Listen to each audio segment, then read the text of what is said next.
Welcome back to the Deep Dive. Today we are really immersing ourselves in Chuseok, Right. one of South Korea's most significant holidays. You probably know it as the Korean Thanksgiving. Yeah, that comparison gives you a good sense of its importance. Family, harvest, reverence for ancestors. But we're digging a bit deeper today. Our mission really is to look at the sources and see how this ancient tradition, rooted in commitment, maybe even sacrifice. How does it survive in today's super fast-paced world? We want to unpack that mix of old and new. What's the tension between, say, commitment and convenience?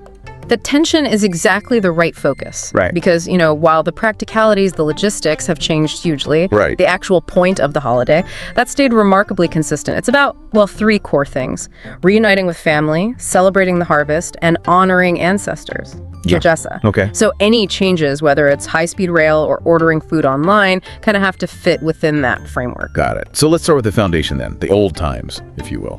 Yeah, to really get the modern convenience, you have to feel the historical weight, the commitment involved. Okay. In the past, Chuseok wasn't just a long weekend. It was this huge undertaking. Weeks of prep, really. A labor of love, but definitely labor. Okay, let's unpack that prep work. Yeah. Because the details matter, right? Yeah. The rituals depended directly on the harvest. Absolutely. Everything had to be fresh. Freshly harvested crops. So we're talking mountains of steamed rice, Yeah. specific fruits, and the famous songpyeon. Ah, yes, songpyeon. Can't forget those. They're not just dessert. Right, they're symbolic. Very. These little half-moon rice cakes, usually filled with sweet stuff like sesame or chestnut. They represent the moon changing, growing full. So Yeah. prosperity, progress, that kind of idea. I'm making huge amounts of these, plus all the other specific dishes for the main ritual. What's it called? Cherry. Cherry, yes. That's the offering ceremony for the ancestors. So the sheer amount of food needed for cherry basically dictated everything. Pretty much. The family gathers, presents all this meticulously prepared food. It's about showing gratitude, showing respect.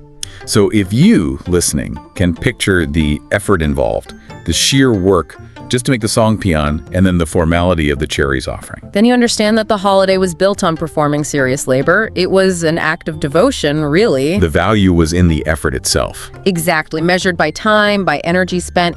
And that level of commitment, it just got more intense when you consider the next hurdle, Yeah. actually getting everyone together, the journey. Ah, right.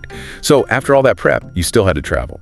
And this is where maybe the romantic idea of tradition met reality. Definitely. We shift focus here from the quiet kitchen to, chaos on the roads. Yeah. The sources don't paint a picture of a relaxing trip. They call it a tiring ordeal. Sometimes even a parking lot of desperation. Wow. Okay, that phrase tiring ordeal really lands. It tells you something about the sacrifice involved just to connect with family. Immense sacrifice. Think about the main travel roads. Let's say from Busan, the big port city in the south, up to Seoul. Yeah, that's a major route. Yeah. How long would that take typically? Before modern infrastructure. Easily 12 hours, sometimes longer. They could eat up most of your daylight hours just traveling. 12 hours. And I bet it wasn't a comfortable ride either. Oh no. Sources talk about jam-packed buses, old, slow trains, and the traffic jams. Legendary traffic jams. So you spent a huge chunk of your precious holiday time just stuck, Yeah. stressed out, exhausted before you even arrive. Exactly, and this is where we see that commitment idea again.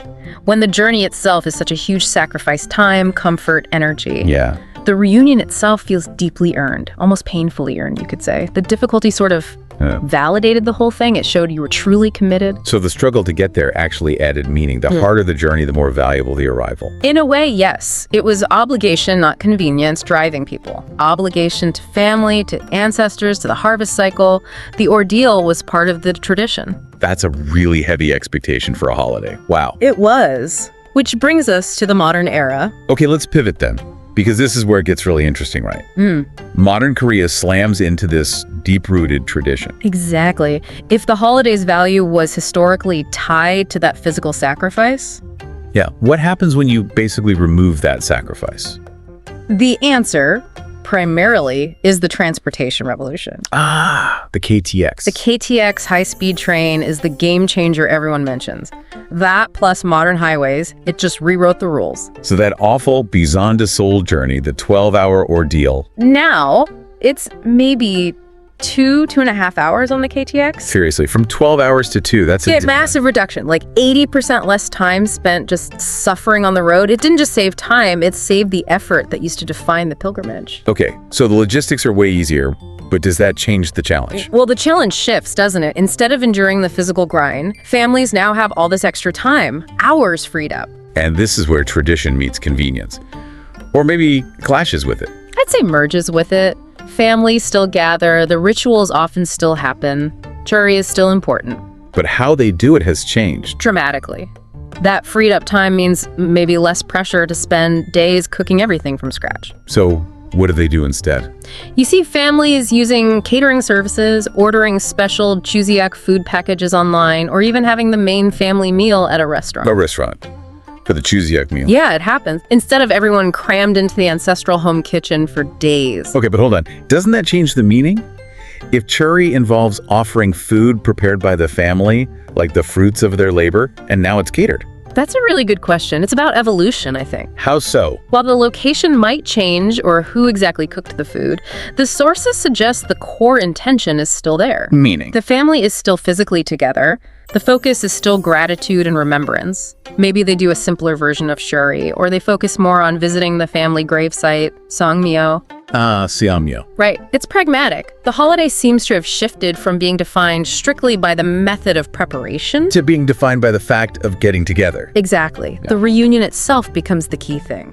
So the KTX didn't kill tradition, it just forced it to adapt, to become more flexible. That's how it looks. Families are essentially saying, we'll still gather, we'll still honor our ancestors, but we'll use 21st century tools to make it less of a logistical nightmare.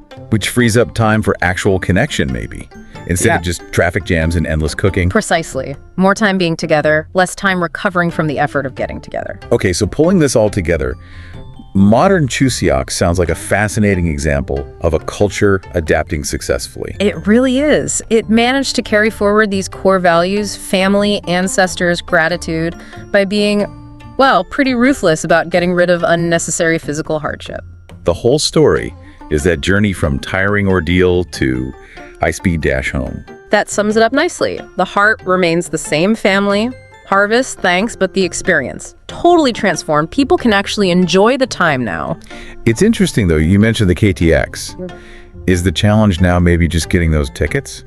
Yes, the sources definitely mention the booking wars for KTX tickets around Chuseok. It's intense. So the sacrifice shifts again from physical endurance on the road to maybe digital strategy and quick clicking fingers. Right. And navigating all the modern options, catering, restaurants, pre-made food. It's a different kind of effort. It is. It requires planning, coordination, maybe less sweat, more spreadsheets. So for you listening, what does all this mean? Well, looking at Chuseok gives us a kind of template for how tradition survives, doesn't it? It shows that tradition isn't some fixed thing in a museum. It's alive. It negotiates with the present. It adapts to modern speed and convenience while trying its best to protect the emotional core. Okay, so let's quickly recap the key points from our deep dive. Originally, you had the intense labor of chari and making songpyeon. Right. Then the historical stress point. Those awful day-long traffic jams that really tested your commitment. And now, the KTX and modern options have eased the logistics hugely. Presence is prioritized over pain, maybe. I think that's fair. Which leads us to a final thought for you to consider. Okay. We talked about how historically the sheer difficulty of the journey almost amplified the value of the reunion, made it feel more significant because of the sacrifice. Yeah. So now that modern convenience has shrunk that 12-hour ordeal down to a 2-hour commute, does the ease of travel change how people perceive the value of it all? Does it feel less significant because it's less of a sacrifice? Or does making it easier actually allow the true meaning, the family connection, the gratitude to finally come through without being overshadowed by the sheer exhaustion? That's a great question. When tradition gets easy, does it lose something or gain something essential? Exactly. Think about that relationship between effort, convenience, and meaning as you go about your day.